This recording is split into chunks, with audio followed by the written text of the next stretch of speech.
Coucou tout le monde, on se retrouve aujourd'hui pour la vidéo des lectures de cet été.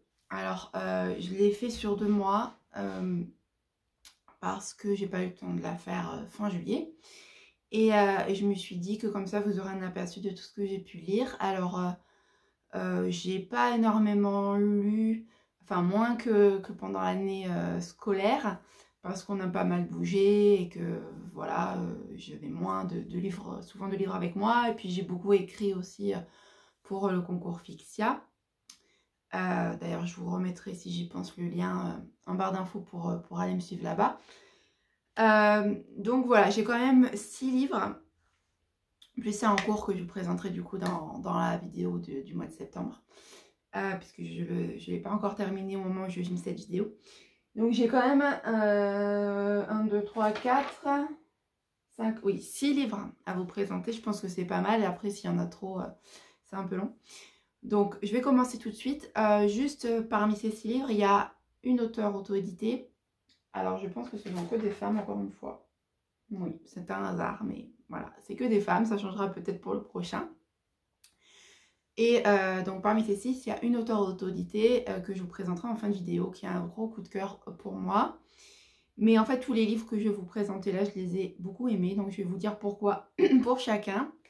Alors, il y en a certains que je les lus, alors je les ai tous lus en version papier, mais il y en a certains que j'ai rendus à la bibliothèque ou que je prêtais à ma maman depuis, donc du coup, je vous ai mis sur la tablette les visuels des couvertures pour vous les présenter, mais voilà. Je les ai tous lus ce mois-ci, ces vacances-ci, je les ai tous lus en brochet. Voilà. On se retrouve tout de suite pour le premier. Alors, le premier livre de cette sélection de l'été 2021, je vous avais déjà présenté un livre de cet auteur que j'avais beaucoup aimé, qui s'appelait Marie d'en haut. Et là, c'est Pars avec lui, donc de Agnès Ledig. Alors, je pense que vous êtes nombreux à la connaître. Moi, je l'ai découvert donc avec Marie d'en haut. Et puis, je suis allée il y a quelques mois à Montaulieu, donc dans le village du livre qui est à côté de chez moi, où il y a plein de librairies d'occasion et de neuf. Et je me suis pris, enfin, ma maman m'a acheté 2 livres d'Agnès Ledig, puisqu'elle sait que j'adore, elle aussi, du coup, elle adore maintenant. Donc, celui-là, Part avec lui. Alors, c'est l'histoire de Roméo et Juliette. Alors, c'est pas l'histoire de Shakespeare, mais donc Roméo, c'est un jeune pompier qui est à la garde de sa petite sœur, qui est un jeune homme très courageux, qui s'y prend pas toujours très bien avec elle, puisque c'est une ado, et qu'elle est un peu dans la rébellion, même beaucoup, mais il fait de son mieux, et ils s'aiment énormément tous les deux. Donc je me souviens plus du nom de sa petite sœur, mais voilà, vous le verrez dedans. Et donc il y a Roméo, et il y a Juliette. Donc Juliette, c'est une infirmière, une jeune femme d'une trentaine d'années qui est infirmière, qui est mariée et qui vit dans une relation très toxique avec son mari. C'est vraiment, voilà, vous le verrez, mais il y a eu plein de fois où j'avais envie de le cogner, ce mec, clairement. Voilà, c'est une relation très toxique, elle est humiliée en permanence, rabaissée. Voilà, il la traite vraiment très mal. Et ils essayent d'avoir un bébé depuis des années. Et ça marche pas. Et bon, bref, je vous dis pas ce qui va se passer. Mais en gros, Roméo va avoir un accident pendant son travail. Et il va rencontrer Juliette à l'hôpital. Et ils vont nouer une relation très forte sur ce lit d'hôpital. Très belle. Et voilà. Et elle va l'aider à s'en sortir. Et puis lui va l'aider aussi à sa manière à s'en sortir. C'est un livre vraiment poignant, plein de belles émotions, plein d'espoir, mais en même temps, certains passages sont très durs à lire. Mais voilà, il faut parfois passer par des moments difficiles pour se relever et pour aller mieux et surtout pour remettre en question les choses de sa vie. Donc voilà, c'est magnifique. C'est en poche. Moi, je l'ai lu en 3 jours, je crois. Encore une fois, j'arrivais pas à le lâcher le soir, même si j'étais fatiguée. J'avais vraiment envie de savoir ce qui allait se passer pour eux et on a vraiment envie envie qu'ils s'en sortent et qu'ils aillent mieux tous les deux parce que ce sont de belles personnes tous les deux. Et voilà, chacun à leur manière, comme je vous le disais, ils vont se porter sur les épaules l'un de l'autre. Voilà. Donc gros coup de cœur pour ce livre. J'en ai d'autres d'Agnès Ledig qui m'attendent. Et j'attends un petit peu parce que je veux les alterner avec d'autres, mais j'aime beaucoup cet auteur. Et petite anecdote, pas peu fière, il n'y a pas longtemps j'ai reçu un commentaire, un message privé, non un mail même, d'un monsieur qui avait lu Backstage et qui a comparé mon écriture à celle d'Agnès Ledig. Alors ça a été pour moi, c'est comme quand on me compare avec Catherine Pancol, c'est le best quoi. Donc je suis super fière parce que vraiment c'est une auteure qui arrive vraiment à te plonger dans les émotions des personnages comme si tu étais ces personnages, et c'est exactement, vous le savez, ce que j'essaye de faire moi aussi. Et donc du coup, quand on me compare à elle, ça veut dire que j'y arrive un petit peu, donc j'étais trop contente. Donc voilà pour ce premier livre, je vous le remonte encore une fois. Part avec lui, d'Agnès Ledig. Je vous le conseille vraiment si vous êtes sensible et que vous aimez les belles histoires. Et on passe au deuxième. Alors le deuxième, c'est un livre dont vous avez certainement entendu parler. Il est sorti il y a déjà quelques années. Moi, j'avais vu passer à ce moment-là. Et puis, je l'ai trouvé à la bibliothèque. Enfin, je suis tombée dessus à la bibliothèque. Et donc, je l'ai pris. Et je ne regrette pas. Je pense que je lirai aussi d'autres livres de cet auteur. Donc, c'est Delphine de Vigan. Et le titre, c'est Rien ne s'oppose à la nuit. Alors, c'est une biographie, une autobiographie même, qu'elle a écrite après la mort de sa maman et qui raconte l'histoire de sa famille sur plusieurs générations. Donc, depuis la rencontre de ses grands-parents jusqu'à ses parents, jusqu'à elle et sa sœur, les frères et sœurs de sa mère aussi, c'était une grande famille. Et on suit avec ses yeux d'enfant et d'adulte les péripéties, les drames, les joies aussi de cette famille qui ont amené à faire de sa mère quelqu'un de fragile et de particulier. Donc je ne vais pas vous spoiler, vous dire tout, mais voilà. C'est vraiment là aussi poignant. On se demande, enfin moi je me demande parfois comment on peut se relever après tant d'épreuves dans une famille quand on est parent. Et du coup, on s'attache beaucoup au personnage, on s'identifie, on comprend parfois les réactions, par exemple de sa maman, quand on voit tout ce qu'elle a vécu dans son enfance, dans son passé. Et cette petite fille, donc Delphine, qui arrive à nous... Vraiment, on a l'impression de vivre les scènes. Alors, surtout que c'est des scènes qu'elle n'a pas toutes vécues. Elle a retranscrit des témoignages de son père, de gens de sa famille, de ses oncles et tantes, etc., qui ont vécu ces moments-là, qu'elle n'a pas vécu puisqu'elle est arrivée après. Et on a vraiment l'impression d'y être. C'est fluide, c'est une écriture très cinématographique. Voilà, on a les scènes sous les yeux et on se laisse emporter. Là aussi, j'avais beaucoup de mal à poser le livre. Et je l'ai lu aussi très rapidement parce que ça se lit comme on regarde un film en fait. Et on imagine dans notre tête tout à fait les scènes, les acteurs qui pourraient les interpréter les personnages, etc. C'est vraiment aussi une belle découverte, une grosse découverte, j'allais dire, que cet auteur. J'essaierai de trouver d'autres livres puisque je pense que ça me plaira. Voir ce que ça donne quand c'est pas des choses autobiographiques, vous voyez, quand c'est vraiment que de la fiction. Et voilà, je suis très contente de l'avoir lu du coup et de l'avoir découvert. Donc Delphine de Vigan, Rien ne s'oppose à la nuit, je vous le remontre. Voilà, et je regarde sur ma petite fiche si j'ai rien oublié. Non, voilà, c'est vraiment une écriture directe, sincère, sans fioriture, sans chercher à enjoliver les choses. C'est dit comme ça se passe, parfois c'est un peu cru. C'est violent aussi parfois parce que voilà, elle retranscrit sans mettre de pincettes. Et c'est ça qui m'a beaucoup touchée aussi. Parce que du coup on ressent toutes les émotions aussi négatives qu'elles ont pu vivre. Et ça touche encore plus quoi. Voilà. Donc je vous le conseille aussi. Delphine de Vigan, rien ne s'opposait à la nuit. Et on passe au 3e livre. Alors le 3e livre, je l'ai prêté à ma maman, du coup je n'ai plus là pour vous le montrer, mais je vais vous montrer la couverture sur la tablette. Donc c'est La délicatesse du homard de Laure Manel. Alors là aussi j'avais beaucoup entendu parler, j'ai beaucoup entendu parler de cet auteur sur les groupes de lecture. C'est un peu une des auteurs à la mode en ce moment, avec Agnès Ludig, Aurélie Vallogne, Virginie Grimaldi. C'est pas non plus d'auteurs que j'adore aussi. Du coup, je l'ai trouvé, en fait, il y a eu une opération, vous savez, juste avant l'été, j'ai du mal à parler aujourd'hui. Une opération dans les librairies avant l'été, où on pouvait prendre 2 livres de poche, on en avait offert, et donc c'était celui-là qui était offert, donc j'étais trop contente parce que ça faisait un moment que je voulais le lire. Donc, c'est l'histoire, je vais y arriver, hein.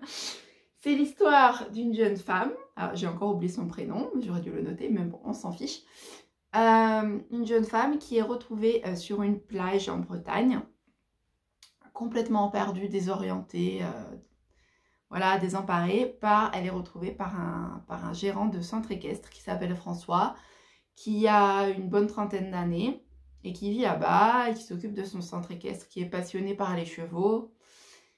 Et qui est seul, alors plus ou moins seul, il a des petits coups d'un soir, mais voilà, il est célibataire, il a vécu un divorce très difficile, très douloureux, avec des épreuves compliquées, et depuis, il ne veut plus ouvrir son cœur à l'amour, il ne veut plus s'engager, et donc du coup, voilà, il a des petites histoires comme ça, mais rien de sérieux. Et donc, cette jeune femme arrive dans sa vie, il ne sait pas d'où il vient. Au début, il ne connaît même pas son prénom. Enfin, c'est pour ça que j'ai oublié le prénom. C'est parce qu'elle ne donne pas son vrai prénom. Elsa. Elle dit qu'elle s'appelle Elsa. Ça me revient. Et donc, Elsa, il va l'héberger le temps qu'elle se remette de ses émotions. Et elle est très sauvage au début. Vraiment, elle se laisse pas apprivoiser. Elle ne se laisse pas approcher. Petit à petit, il va réussir à avoir son prénom. Et puis, c'est tout. Et puis, ils vont parler un peu plus, mais elle ne se dévoile pas, elle garde tout pour elle. Il sent vraiment qu'elle est malheureuse, qu'elle a un gros secret sur les épaules, mais pas moyen d'en savoir plus. Elle commence un peu à se laisser apprivoiser par les chevaux du centre équestre. Au départ, elle ne veut pas s'en approcher, et puis finalement, à leur contact, elle va se retrouver, elle va s'adoucir, elle va ouvrir un peu plus son cœur. Et voilà, et de là, il va se passer une très belle histoire d'amitié. Et puis pour la suite, voilà, je vous dis pas tout. C'est aussi, là, je me répète à chaque fois, je vais me répéter à chaque fois, c'est aussi une auteure qui arrive à transmettre les sentiments, les émotions. On passe par toutes les émotions. Il y a des moments tristes, vraiment, où j'ai pleuré. Il y a des moments plus joyeux. Il y a des moments drôles. Il y a des moments d'espoir, de colère contre certains personnages. Je suis passée par toutes les émotions. Et du coup, voilà, ça m'a beaucoup plu puisque c'est ce que je préfère. Je l'ai lu aussi très rapidement. Parce que c'est un livre, en plus il était en livre de poche et vraiment ça se lit de manière très fluide, l'écriture est très fluide. Les personnages sont hyper bien décrits, pareil on s'identifie beaucoup. Et il y a des rebondissements de fou dans ce livre que j'ai absolument pas vu venir. Donc voilà, je vous le conseille aussi, je vous le remontre. Maintenant, pareil, je vais dévorer ces autres livres, je pense, dans les mois à venir. Parce qu'elle fait partie, du coup, maintenant de mes auteurs chouchous. Je ne sais pas si tous sont aussi bien. Je sais qu'elle en a écrit un qui est la suite de l'autre, donc il ne faut pas que je me trompe dans l'ordre, donc je me renseignerai. Mais voilà, je sais qu'elle en a sorti un il y a quelques mois aussi, un tout nouveau. Celui-là, je ne sais pas le combienième c'est, mais bon, peu importe. Laure Manel, c'est un nom que je retiens et que je chercherai dans les rayons de la bibliothèque et dans les rayons des libraires s'il n'y a pas la bibliothèque. Parce que vraiment, c'était un très beau livre. Voilà. Et voilà, et j'ai adoré. Bref, on passe au suivant. Alors, le suivant, c'est un livre de Clarisse Sabar, La femme au manteau violet. Alors, pareil, j'en avais entendu parler aussi depuis longtemps. Parce que j'ai une copine qui la connaît bien personnellement et qui m'avait dit que ça me plairait. Elle avait raison, je ne sais pas pourquoi je n'en ai pas lu avant, mais voilà, les jours passent, la pile à lire ne désemplit pas. Et là, pareil, c'était dans le lot que j'ai acheté avec la délicatesse du homard, le lot de 3. Je l'ai vu dans le rayon et je me suis dit, bon, allez, c'est l'occasion, tu vas commencer. Et vraiment, je ne regrette absolument pas. Alors, c'est l'histoire de Johanna. Alors, c'est une histoire qui se passe en 2 temps. C'est ça aussi que j'ai beaucoup aimé. C'est l'histoire donc de Johanna qui vit la période actuelle, qui est une jeune femme qui est prête qui est sur le point de vivre une très belle histoire d'amour. Et paf, le coup tombe.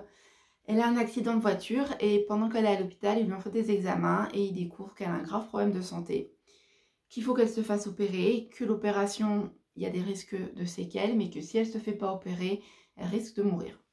Et donc elle hésite, elle ne sait pas quoi faire. Elle se dit qu'elle venait juste d'être heureuse, enfin d'avoir la possibilité d'être heureuse, et puis que là, si elle a des séquelles, elle va pas pouvoir vivre ce bonheur à fond. Si elle meurt, bien sûr, non plus. Bref, et donc du coup, elle sait pas quoi faire. Et puis, elle met des barrières autour d'elle, elle veut réfléchir en paix, elle n'en parle même pas à ses parents de cette histoire. Et elle n'en parle qu'à son grand-père, Victor, dont elle est très proche. Et donc elle va le voir. Et ils discutent. Et il lui donne un médaillon où à l'intérieur, il y a la photo d'une femme avec un petit garçon dans les bras, un bébé dans les bras. Et il lui dit que des décennies auparavant, quand il était encore boxeur, puisqu'il était champion de boxe sur son grand-père, une femme est venue un soir et lui a offert ce médaillon et que maintenant il aimerait la retrouver. En tout cas, savoir ce qui lui est arrivé à cette femme, parce qu'elle est probablement déjà morte, mais voilà, il aimerait connaître le fin mot de l'histoire de ce médaillon, pourquoi, etc. Et donc, il lui dit, voilà, maintenant, je te donne des informations, tu fais des recherches et j'aimerais que tu partes faire ça. Alors, bien sûr, le sens caché de cette demande, c'est pars loin de ces histoires d'opération et peut-être que quand tu reviendras, tu sauras quoi faire. Donc, elle part en Angleterre avec sa meilleure amie qui l'accompagne dans cette aventure. Et elle découvre une histoire, l'histoire de... J'ai oublié le prénom. Décidément. Et je l'ai prêté à ma maman ce livre, donc je ne peux pas vous le montrer, vous le chercher. Bref, une dame qui vivait dans les années 1920-1930 et qui est arrivée un jour aux États-Unis avec son mari, c'était des Français. Et elles sont arrivées aux États-Unis pour faire du commerce parce qu'ils avaient un domaine viticole. Et à l'époque, c'était l'époque de la prohibition aux États-Unis, les gangsters, les règlements de compte, les trucs un peu clandestins, vous voyez, tout ça. Et voilà, donc c'est l'histoire de Johanna d'un côté et de cette femme. Et il y a plein de flashbacks qui s'entremêlent. On suit les 2 histoires en parallèle.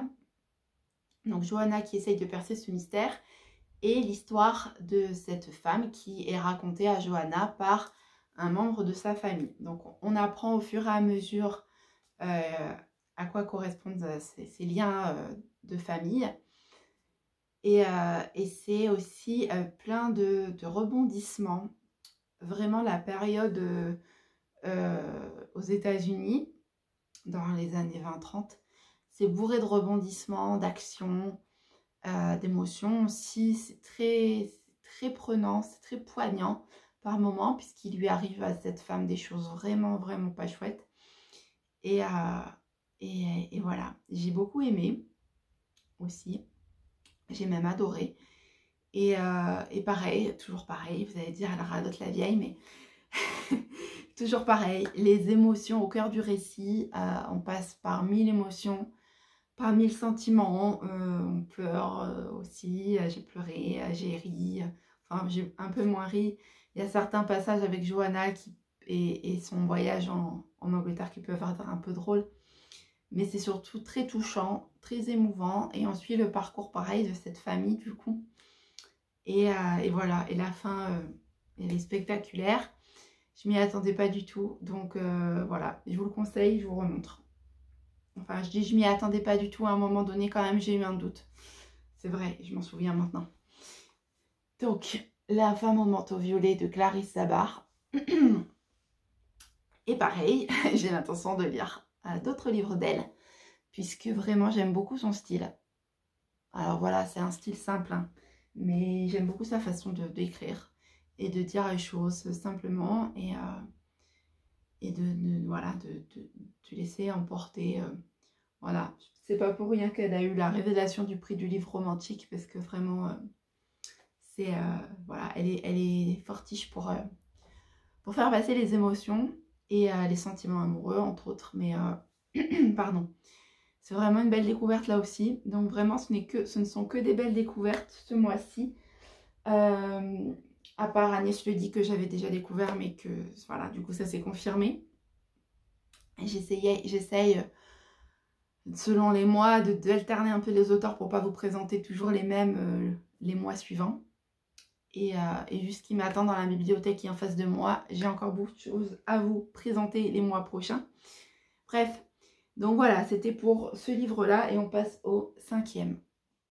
Alors, le 5e livre, donc c'est un format papier celui-là. La Tresse, vous avez certainement aussi entendu parler, de Laetitia Colombani. Alors, c'est un petit livre hein, qui fait un peu plus de 200 pages. Je l'ai lu en 5 heures. J'ai fait un aller-retour en train récemment. Et j'ai lu la moitié à l'aller, la moitié au retour. Je ne pouvais plus le lâcher, c'était addictif. Donc, ce n'est pas du tout un livre drôle. Celui-là, c'est pas du tout un feel-good, mais pourtant, il y a une notion d'espoir qui est très présente, de résilience. Voilà, c'est pas que triste et pas que déprimant. Donc, c'est l'histoire de 3 femmes. Donc, vous avez, elle alterne les chapitres selon les histoires. Le premier pour le premier personnage, le deuxième pour le deuxième personnage, le troisième pour le troisième, le quatrième pour la première, etc. etc. Donc, ces 3 femmes qui vivent sur 3 continents différents et qui toutes doivent dire non. Ce mot non, je ne veux pas, ce n'est pas possible. Donc, vous avez en Inde, vous avez Smita, qui fait partie de la caste des intouchables. Donc, voilà, moi je ne suis pas une grande spécialiste de ce sujet, mais en gros, c'est une caste de la population indienne qui est ramenée au plus bas que terre, en dessous des animaux, et qui est là pour faire, c'est un peu des sortes d'esclaves, à faire tout ce que les autres n'ont pas envie de faire, et c'est vraiment des choses très très humiliantes. Tous les passages sur Smita et sa fille, ça a été des passages où j'ai eu du mal à lire. Pas parce que ça ne me plaisait pas, mais parce que c'était insoutenable. Alors plus on avance dans le livre, plus ça devient pas joyeux, hein, mais plus il y a de l'espoir. Mais les premiers chapitres qui parlent d'elle, c'est vraiment... on se dit, mais comment c'est possible de nos jours d'avoir encore des gens qui sont réduits à à ça et qu'il y a encore des gens pour le réduire à ça. C'est... bref. C'est vraiment... J'avais la boule dans la gorge, la nausée presque, en lisant ces passages. Donc, Smita, elle veut tout faire pour que sa fille, elle échappe à cette condition, à cette vie misérable. Et c'est une femme courageuse, très très courageuse, parce qu'elle sait les risques qu'elle prend en voulant échapper à ça. Et pourtant, par amour pour sa fille, et parce qu'elle en a juste ras-le-bol voilà, de cette injustice, elle va se battre. Et voilà, c'est vraiment une héroïne impressionnante. Ensuite, on a Giulia, qui est une jeune femme de 20 ans qui habite en Sicile, qui travaille dans l'entreprise créée par son papa, qui est une entreprise qui s'occupe de récupérer les cheveux, par exemple dans les salons de coiffure, et de les retraiter et de les recolorer et d'en faire des perruques. Donc c'est son père qui a créé l'entreprise, c'est vraiment une affaire familiale et elle compte bien la reprendre quand son papa ne pourra plus s'en occuper. En attendant, elle y travaille, elle adore les personnes qui travaillent avec elle, donc c'est une usine, hein. Elle travaille à l'usine avec les autres et elle se fait des belles amitiés. Et puis un jour, il va arriver un accident à son papa qui fait que il ne pourra plus gérer la société, l'entreprise, et que c'est elle qui va devoir reprendre les rênes plus tôt que prévu. Et puis, elle va faire une rencontre qui va changer beaucoup de choses dans sa vie. Donc, c'est aussi une jeune fille, comment on va dire, oui, courageuse et surtout qui n'a pas froid aux yeux, qui est prête à se battre, qui ne veut pas baisser les bras. Et même quand ça va être un peu plus compliqué, elle va se battre toujours. Donc c'est aussi un très beau personnage. Et ensuite, on a le Canada, donc l'Amérique, avec Sarah, qui est une avocate qui a une quarantaine d'années, une petite quarantaine d'années, qui est une avocate très réputée, qui est dans un cabinet très réputé, qui a une place élevée dans ce cabinet. D'ailleurs, ça ne plaît pas trop à certains de ses collègues masculins qui trouve que c'est plutôt la place d'un homme. Bref, elle a sacrifié énormément de choses pour en arriver là. Elle a des enfants qu'elle adore mais qu'elle ne voit pratiquement pas. Elle a divorcé 2 fois à cause de son travail, mais voilà, elle est réputée comme étant une des meilleures. Tout le monde se l'arrache. Et puis un jour, elle va être confrontée à la maladie et elle va devoir revoir ses priorités puisque elle va se rendre compte que qu'elle n'était pas si indispensable que ça dans son travail et qu'il y a d'autres choses plus importantes dans la vie. Et alors ce qui relie ces 3 femmes, puisqu'il y a quelque chose qui les relie, ça on l'apprend à la fin. Voilà, c'est... comment vous dire, j'ai été bouleversée par ce livre. Je savais que c'était un livre bouleversant parce que j'en avais entendu beaucoup parler, pareil, sur les groupes de lecture. Mais je ne pensais pas à ce point-là. Je l'ai lu, comme je vous ai dit, en 5 heures. Je remercie ma maman qui me l'a prêté en me disant qu'il me plairait. En effet, c'était le cas. L'auteur, donc c'est une réalisatrice qui a réalisé des films, mais plus légers. Et là, vraiment, elle est dans l'émotion pure. Comme je vous le disais, j'ai réagi même physiquement à certains passages. Et voilà, c'est un très très beau livre. Qu'est-ce que j'ai noté d'autre? Non, mais c'est tout. Voilà, je vous ai tout dit. C'est une petite merveille ce livre, donc je vous le recommande. La tresse à Laetitia Colombani. Voilà, donc vous pouvez voir sur la couverture une maman qui coiffe les cheveux de sa fille. Donc ça correspond à Smita en Inde qui s'occupe de sa petite fille. Et voilà, je vous le conseille aussi. Si vous aimez les belles histoires, attention, accrochez-vous pour certains passages. Mais franchement, ça vaut le coup de s'accrocher et de le lire en entier. Parce que voilà, c'est... maintenant, j'ai hâte aussi de lire les autres. Elle en a sorti 2 autres. Donc, c'est... voilà. Globe de cristal du meilleur roman. Je vois que c'est écrit derrière. Voilà, donc... je ne vous raconte pas d'histoire en vous disant que c'est un magnifique livre. Et enfin, le dernier. Et enfin, le dernier livre pour ma lecture de cet été. Alors, c'est le seul livre auto-édité que je vous ai présenté aujourd'hui. Mais néanmoins, c'est vraiment une pépite, ce livre. Voilà, je n'ai pas d'autres mots. Alors, tous les autres livres que je vous ai présentés, vous avez vu, je les ai beaucoup aimés. Mais celui-là, je voudrais le mettre en avant parce que déjà, c'est un auteur auto-édité comme moi. Donc, je sais que c'est pas facile. Je sais qu'il faut se battre tous les jours. Et en plus, c'est une fille très chouette que je suis sur les réseaux, qui est très drôle et très touchante aussi à la fois, très sympa. Quand voilà, j'ai discuté plusieurs fois avec elle. Donc allez, trêve de suspense, je vous le présente. Donc Tiffany Moani, Elle a tes yeux, mon amour. Alors pour la petite histoire, c'est un livre que j'ai commandé sur Ulule. Je suivais déjà Tiffany depuis quelques temps sur Instagram et j'ai vu qu'elle lançait une cagnotte Ulule pas longtemps après moi. Donc ça m'a intéressée, je suis allée voir. Et j'ai forcément eu envie de l'aider puisque je suis passée par Ulule aussi. Je sais comme les soutiens sont très importants quand on fait cette démarche. Et bon, j'avais lu quelques critiques de son premier livre, qui s'appelle Là où l'herbe est plus verte, qui était aussi très bonne et qui me faisait dire que j'allais pas regretter parce que ça semblait être exactement le genre de livre que j'adore. Et évidemment, c'était vrai, je n'ai absolument pas regretté. Donc j'ai reçu son livre accompagné d'un joli marque-poche que je n'ai pas là, qui est dans le livre que je suis en train de lire en ce moment. Voilà, et d'une jolie illustration. Et que faut dire de ce livre? Alors, c'est l'histoire d'Amandine. Je regarde ma fiche, je suis désolée, mais parce que sinon je me mélange entre les livres. Amandine et Olivier qui s'aiment éperdument, qui vivent ensemble. Le seul hic, c'est que Amandine aimerait bien qu'Olivier s'engage un peu plus. Alors, Olivier, il a déjà été marié, il a 2 grands enfants et il a eu un divorce un peu compliqué.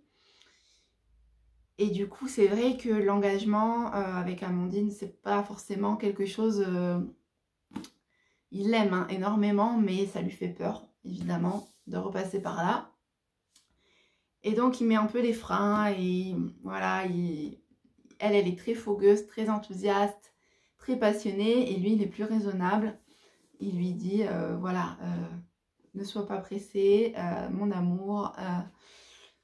Et puis au bout d'un moment, il finit par lui faire comprendre que non, il ne veut plus d'autres enfants. Et elle, qui meurt d'envie d'avoir des enfants, en souffre beaucoup.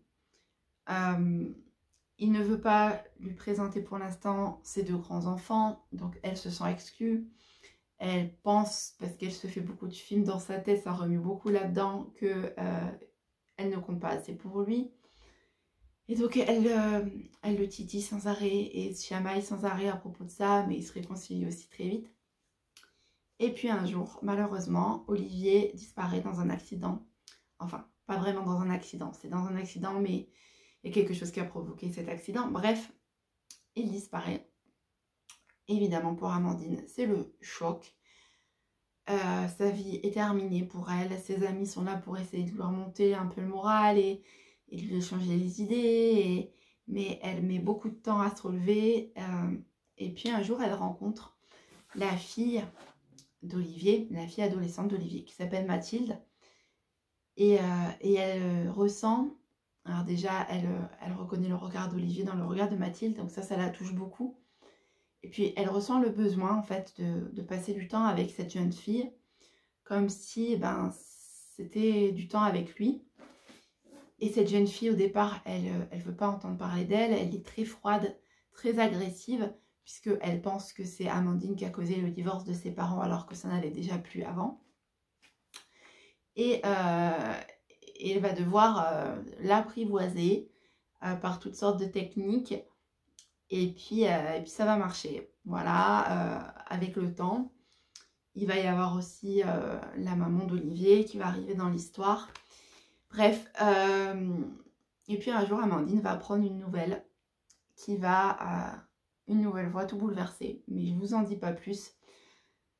Quoi vous dire, j'ai ri beaucoup, j'ai pleuré énormément. Voilà, pareil que pour tous les autres, mais j'aimerais vraiment souligner le talent de Tiffany parce que ben, tous les autres ont été édités en maison d'édition. Ce n'est pas son cas et pourtant, Dieu sait si elle le mériterait. Voilà. Je vais vous lire juste les 3 lignes qu'elle a écrites là. Le temps me joue des tours. Il me semble qu'hier encore, je peignais dans ce chalet à l'abri des douleurs de la vie. En quelques années, j'ai quitté le statut de l'adolescente excentrique pour celui de la veuve fatiguée, sans même avoir été mariée. Voilà, donc ça parle de l'amitié, de l'amour, du deuil, de l'espoir, de la famille. Voilà, ça aborde plein de sujets qui forcément vont vous toucher. Qu'est-ce que j'avais noté aussi? Voilà, le style est très fluide, mais vraiment, elle écrit comme on parle et comme moi, hein, en fait, en gros. Voilà, ça s'embarrasse pas de chichi, de froufrou, d'artifice. C'est simple et pourtant c'est très efficace. Voilà, et beaucoup d'humour aussi. Bref, j'ai adoré ce livre. C'est vraiment ma pépite de cet été. J'adore en plus la couverture, je la trouve trop jolie. Voilà.